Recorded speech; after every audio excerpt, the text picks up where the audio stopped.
सबसे पहले हम बात करेंगे अभी फ्रिक्शन होता क्या है। फ्रिक्शन एक रेजिस्टेंस फोर्स है जो किसी भी ऑब्जेक्ट के रिलेटिव मोशन का अपोज करता है। समझ रहे मेरी बात? जरा इस कंसेप्ट को समझिएगा आप बहुत ध्यान से। आपने मान लिया एक टेबल है और टेबल के ऊपर एक वुडन ब्लॉक रखा है। अब जब वुडन ब्लॉक टेबल के ऊपर रखा है, अगर मैं इसे इस डायरेक्शन में लेकर के चलूं तो force of friction opposite direction में लगेगा और कोशिश करेगा कि इस ऑब्जेक्ट को यहां से खिसकने ना दे। Concept clear? 100% क्लियर? लेकिन एक चीज ध्यान दीजिएगा जरा, अगर एक सरफेस है और सरफेस पर एक रोलिंग टायर है, यहां रोलिंग फ्रिक्शन की बात होगी, जरा समझिएगा बहुत ध्यान से। भाई टायर बैकवर्ड डायरेक्शन में चलता है तो कार अपवर्ड आगे फॉरवर्ड डायरेक्शन में चलती है। Concept clear? टायर पीछे की तरफ चलेगा तभी तो टायर का मोशन आगे की डायरेक्शन में होगा। जब टायर पीछे की डायरेक्शन में चला तो फोर्स ऑफ फ्रिक्शन किस तरफ लगा? टायर के मोशन के अपोजिट डायरेक्शन में। और टायर चला किस तरफ? आगे की तरफ चला। तो इस कंडीशन में क्या होगा? Force of friction in the direction of motion of the body.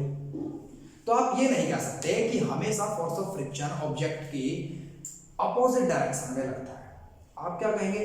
Force of friction वो रेजिस्टेंस फोर्स होता है जो रेजिस्टेंस फोर्स ऑब्जेक्ट के रिलेटिव मोशन का अपोज करता है। Concept clear? जो फोर्स ऑब्जेक्ट के रिलेटिव मोशन का अपोज करता है उसे आप फोर्स ऑफ फ्रिक्शन कहते हैं। Concept clear? 100% क्लियर? कोई डाउट? चलिए इसके बाद जरा बात करते हैं हम फोर्स ऑफ फ्रिक्शन। जब एक फोर्स है तो इसकी एसआई यूनिट क्या होगी? न्यूटन। और इसकी सीजीएस यूनिट मतलब सेंटीमीटर गॉसियन सिस्टम के अंदर जो इसकी यूनिट होगी वो क्या होगी? डाइन। मैं आपको पहले बता चुका हूं कि 1 newton is equal to 10 to the power 5 time और dimension formula of forces mLT की पावर -2। और ये भी आपको पता है कि फोर्स एक वेक्टर क्वांटिटी होती है। Concept clear? अब जरा मैं आपको थोड़ा सा फ्रिक्शन समझना सिखाऊंगा। आप किस तरीके से ऑब्जेक्ट के वेट को समझेंगे, किस तरीके से रेट ऑफ नॉर्मल रिएक्शन को समझेंगे और कितना फोर्स मिनिमम रिक्वायर्ड होता है किसी भी ऑब्जेक्ट को मोशन में लाने के लिए किसी हॉरिजॉन्टल प्लेन के ऊपर। ध्यान दीजिएगा जरा, मैंने मान लिया एक हॉरिजॉन्टल सरफेस के ऊपर एक ऑब्जेक्ट रखा है और ऑब्जेक्ट ही है wooden block. Concept clear? Let us consider a wooden block is placed on a horizontal plane. दोनों की सरफेसेस कांटेक्ट में है तो यहाँ एक एक्सटर्नल फ्रिक्शन लगेगा। अगर दो बॉडीज के बीच कोई फ्रिक्शन लगता है तो उसे आप क्या कहते हैं? External friction. अगर एक ही बॉडी के इंटरमोलिक्यूल्स के बीच कोई फोर्स लगता है तो उसे आप कहते हैं इंटरनल फ्रिक्शन।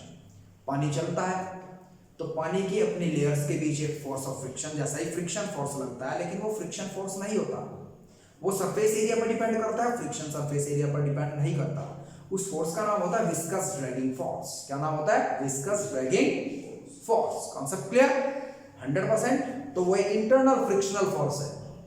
यहां दो सरफेसेस हैं, यहां एक्सटर्नल फ्रिक्शनल फोर्स है। तो आपको अच्छे से समझना है, अगर एक ऑब्जेक्ट दूसरे ऑब्जेक्ट के ऊपर रखा है तो क्या तो वहां वेट होगा, क्या वहां रेट ऑफ नॉर्मल रिएक्शन होगा, कितना मिनिमम फोर्स होगा जो उसे मोशन में ले आएगा। मान लीजिए इस ऑब्जेक्ट का मास m है तो मास इनटू ग्रेविटी मतलब वेट वर्टिकल डाउनवर्ड डायरेक्शन में लगेगा जब मास की मल्टीप्लाई आप acceleration due to gravity g से करेंगे। Concept clear? वेट हमेशा ग्रेविटी की डायरेक्शन में लगता है, ये तो आपको पता है क्लास 9 से, पता है। अब इतना वेट अप्लाई किया अर्थ के ऊपर इस ऑब्जेक्ट ने, तो अर्थ भी इसके ऊपर एक रेट ऑफ नॉर्मल रिएक्शन लगाएगी वेट के अपोजिट डायरेक्शन में। आप हमेशा याद रखिएगा, हमेशा rate of normal reaction weight के अपोजिट डायरेक्शन में नहीं लगता, कई बार ये थोड़ा एंगल शिफ्ट भी हो जाता है। लेकिन अगर एक हॉरिजॉन्टल प्लेन है, जैसे कि मैंने हॉरिजॉन्टल प्लेन लिया और उसके ऊपर एक यूनिफॉर्म मास का ऑब्जेक्ट है, तब अगर ये दोनों कंडीशन अप्लाई है, हॉरिजॉन्टल प्लेन और यूनिफॉर्म मास ऑब्जेक्ट, तब वेट के एकदम अपोजिट डायरेक्शन में रेट ऑफ नॉर्मल रिएक्शन लगता है। Concept clear? अंडर इक्विलिब्रियम जब नो चेंज होता है उसे क्या कहते हैं आप? Under equilibrium. Concept clear? Under equilibrium में इसका तो डाउनवर्ड डायरेक्शन हो गया और इसका अपवर्ड डायरेक्शन हो गया और ये दोनों होते बराबर है अंडर इक्विलिब्रियम। जब दोनों बराबर होते हैं और दोनों अपोजिट अपोजिट डायरेक्शन में होते हैं तो दोनों एक दूसरे को कैंसिल कर देते हैं। Concept clear? Concept clear? 100% clear? चलिए इसके बाद मैंने मान लिया मुझे ऑब्जेक्ट को इस डायरेक्शन में लेकर के चलना है, मैंने अपने दिमाग को सेट कर लिया, तो 101% अपोजिट डायरेक्शन में एक फोर्स ऑफ फ्रिक्शन लगेगा तो उसे रोक के रखने की कोशिश करेगा। अगर फ्रिक्शन एफ है, स्मॉल एफ है, तो आप जो अप्लाई फोर्स लगाएंगे इस ऑब्जेक्ट को मोशन में लाने के लिए, तो कम से कम आपको वो इक्वल मैग्नीट्यूड के, जितना मैग्नीट्यूड फोर्स ऑफ फ्रिक्शन का है उसके मैग्नीट्यूड के बराबर आपको फोर्स अप्लाई करना पड़ेगा। अगर कोई आपसे पूछता है कि अप्लाइड फोर्स कम से कम कितना होना चाहिए जो फ्रिक्शन को हटा दे, तो सीधी सी बात फ्रिक्शन के बराबर होना चाहिए और उसके अपोजिट डायरेक्शन में होना चाहिए। Concept clear? कल तक शायद आप लोग भी मेरी तरह यही समझते थे जब मैं क्लास 11 में था, क्या कि कम से कम फ्रिक्शन से ज्यादा फोर्स होगा तभी ऑब्जेक्ट मोशन में आएगा। दरअसल समझिए, वेट को तो कैंसिल कर दिया रेट ऑफ नॉर्मल रिएक्शन में, अब फ्रिक्शन को कैंसिल कर दीजिएगा अप्लाइड फोर्स से, मतलब फ्रिक्शन के बराबर फोर्स लगा करके। अब ऑब्जेक्ट के ऊपर नेट फोर्स 0, जब ऑब्जेक्ट के ऊपर नेट फोर्स 0 तो इसके ऊपर तो इनर्शिया काम ही नहीं करेगी, जब इसके ऊपर इनर्शिया काम ही नहीं करेगी, ये तो फ्री टू मूव है, कहीं भी मूव कर सकता है। तो एक ऑब्जेक्ट को फ्री टू मूव करने के लिए कम से कम आपको फ्रिक्शन के बराबर उसके अपोजिट डायरेक्शन में एक अप्लाइड फोर्स लगाना होता है। Concept clear? 100% क्लियर? कोई दिक्कत? चलिए इसके बाद हम बात करते हैं, अभी जरा समझिएगा, मैं फोर्स ऑफ फ्रिक्शन को अगर अभी आप नेक्स्ट टॉपिक पढ़ेंगे, नेक्स्ट टॉपिक हमारे पास ये है angle of friction. Angle of friction,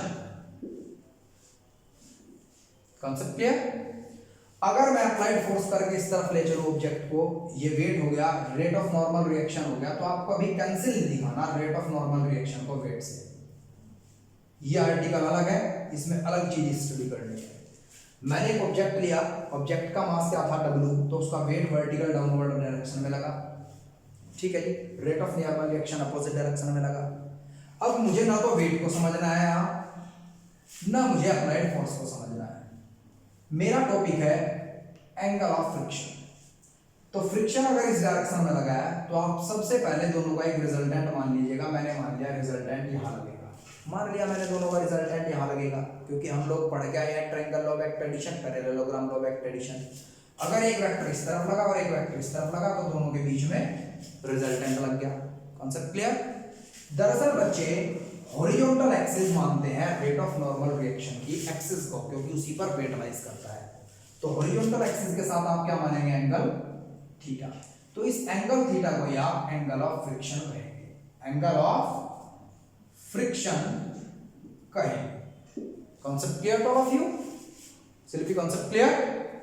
हम horizontal axis rate of normal reaction and weight की एक्सिस का हॉरिजॉन्टल एक्सिस मानेंगे। हम मानेंगे उसके साथ एंगल बना है थीटा, और ये रिजल्टेंट है इस रिजल्टेंट वेक्टर का, इसका रेट ऑफ नॉर्मल रिएक्शन का एंड फ्रिक्शन का। मान लीजिए rate of normal reaction and friction का रिजल्टेंट आर डैश बनता है, आर डैश, तब resultant of force of friction and rate of normal reaction and rate of normal reaction के बीच के एंगल को आप एंगल ऑफ फ्रिक्शन कहेंगे। Concept clear? मैंने मान लिया यहां से एक डॉटेड लाइन ड्रॉ कर ली, ये डॉटेड लाइन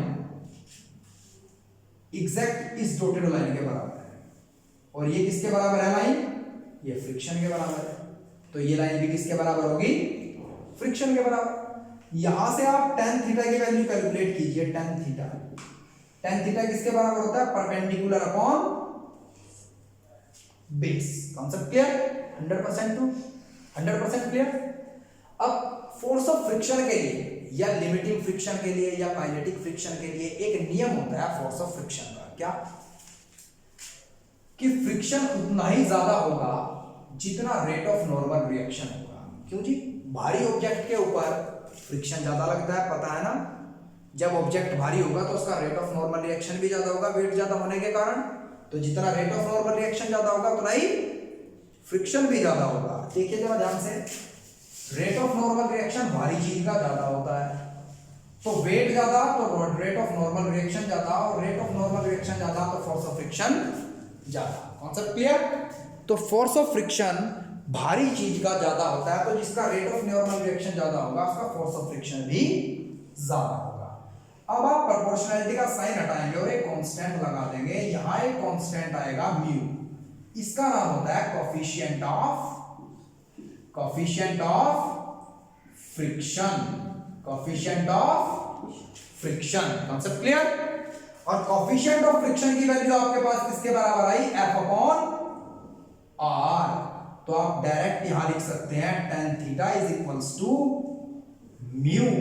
और अगर आपको कभी भी कोफिशिएंट ऑफ फ्रिक्शन की वैल्यू निकालनी हो तो एंगल गिवन होगा आपके पास, अगर एंगल गिवन नहीं है तो फोर्स और rate of normal reaction given होंगे, तो यहां से आप म्यू की वैल्यू कैलकुलेट कर सकते हैं। अगर आपको थीटा की वैल्यू कैलकुलेट करनी है तो थीटा की वैल्यू किसके बराबर होगी? पहले म्यू की वैल्यू ली आपने और tan इनवर्स म्यू, tan इधर आके tan इनवर्स बन जाएगा, ये आंसर। एंगल ऑफ फ्रिक्शन आप इस तरीके से कैलकुलेट कर सकते हैं। Concept clear? 100% concept clear?